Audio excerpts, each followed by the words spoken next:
Hey everybody, so we're gonna start a sewing project that is based on a Pop-Tart. I'm gonna kind of lead you through, but I'm gonna go kind of fast because we've already done some sewing, so a lot of this should be review. So the first thing you're gonna do is you're gonna get two Pop-Tarty colors, and then you'll need to pick your color for your frosting. Then on your frosting, you're gonna kind of cut a little bit of a wavy line so that it'll fit onto your Pop-Tart. So I have this kind of, see how I kind of made it a little bit wavy? Just cut a very little bit off. You can always cut more off, but once you cut too much, you can't really go back. And I didn't really like the way this one turned out because I glued it. So we're going to be sewing ours instead. So I've actually already started one. So I like that classic, what is it, cinnamon and sugar Pop-Tart. So I cut my edge and I sewed it on using the running stitch. You could see there's my running stitch. And then I even started sewing around the edges. So I'm not going to do the whole thing because it actually takes a while. So maybe getting this frosting sewn on, that might be one full art time. So might be as far as you get, no problem. So I think the most difficult part of sewing that I see for you guys is how to end and begin. So I'm going to go ahead and end this one. So I left it because this is about as long as I need it to be able to finish. Okay, so you don't want to sew all the way up because you need a lot of leftover string, in this case embroidery floss, so that you can do knot stuff. So I like to go on the inside if you can and pick up a stitch. It doesn't matter. Look, that's not even the same stitch. It doesn't matter. I'm going to go under it, and with the loop that I create, it might get all twisted. There's still a loop. If it helps you to organize it, just undo the loop a little bit.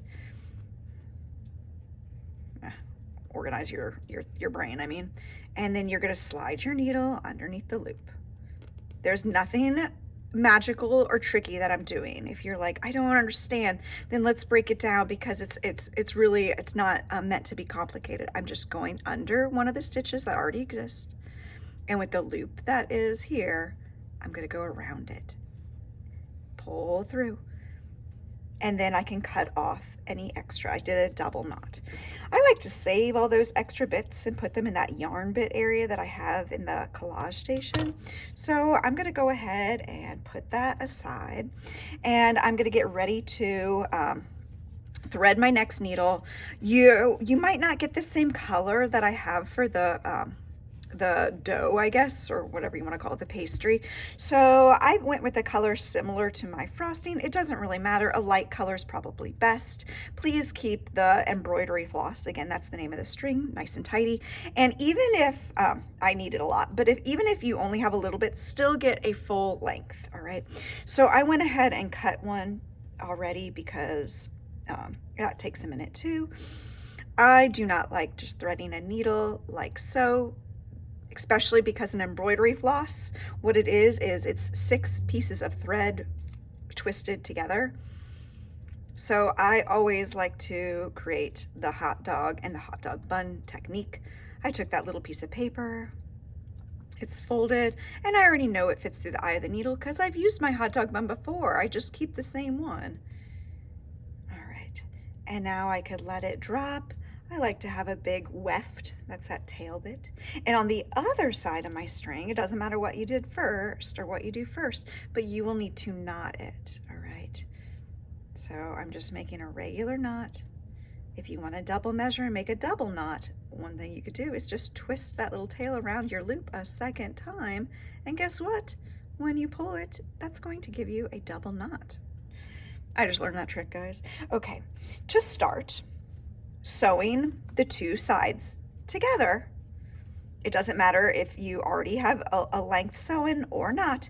Instead of going through both pieces of fabric, ugh, that means you're gonna end up seeing the knot when I pull it through, and I don't wanna do that. So instead, I like to start in just one piece of the fabric.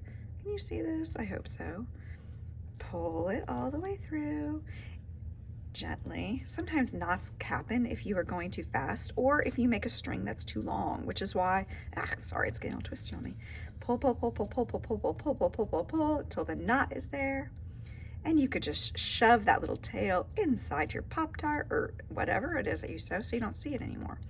All right, so I recommend doing either the whip stitch, which is what you just take your piece of, what is this? Your needle and going all the way around like we always do. For the first stitch, I like to make it go the exact same place to make it perfectly round. So I'm trying to get it to come out the same place where I started. If that didn't make sense, it's a minor thing and not a big deal. Okay, so if I pull straight, that's a whip stitch. If you have not sewn much or you are a beginner sewer, then a whip stitch is perfect. I'm gonna do a couple more whip stitches. So it's always on the top and I whip it around to the bottom and then I pull through.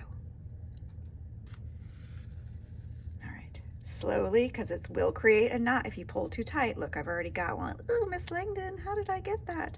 Aha, but if you go slow, it should be fine.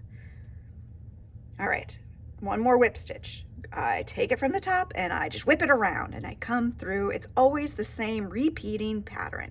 All right, there's another stitch. I know, we did the running stitch here. I'm reminding you the whip stitch that I think most of you are pretty good at. But there's another stitch that I'm gonna show you. Let me do one more whip stitch. So this one's gonna have two different stitches than my Pop-Tart. All right. So again, there's the whip stitch. You can see it's just whipped around, whipped around. But on this side, I don't know if you could tell, I did something a little bit fancier. It's called a blanket stitch, all right? So you do not have to do this. Whip stitch is perfectly fine. A blanket stitch is almost the same. So, oh, did you notice I've got these two little dots on my thumb? I use that as a measure so that I can line up the stitch with my first dot, and then I try to drag the needle to my second, so that way my stitches will be pretty even, even though they're not very even that way. I'm still working on that technique. Okay, so anyway, back to a blanket stitch. It is the same as a whip stitch at first.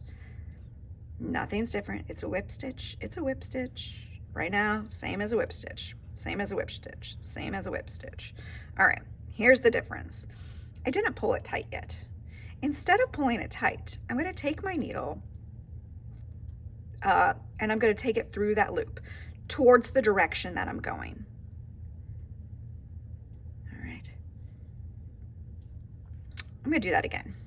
I'm going to take my needle around, just doing a whip stitch, measuring on those little dots that, you know, all of that's just to help me out to make a nicer sewing. If I go nice and slow, then I'm not going to make tangles. And before I pull it really tight with that loop that I create, I'm going to take my needle and I'm going to take it through that loop in the direction in which I'm sewing. All right.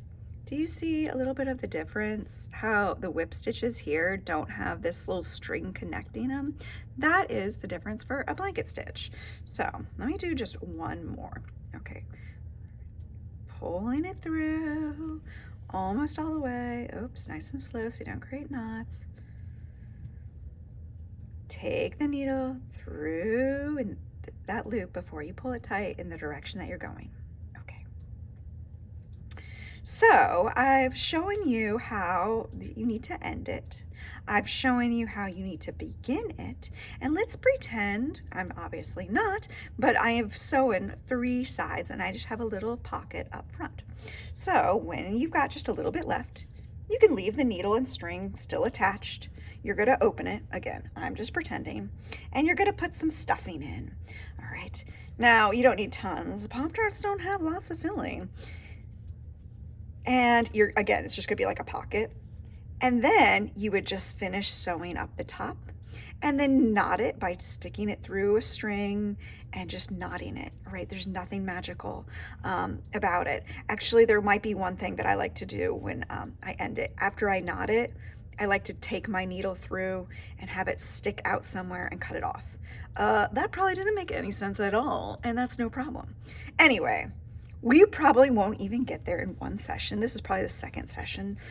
And when you're all done and it's all sewn, I'm pretending. Shh. You might want to use some, what is this?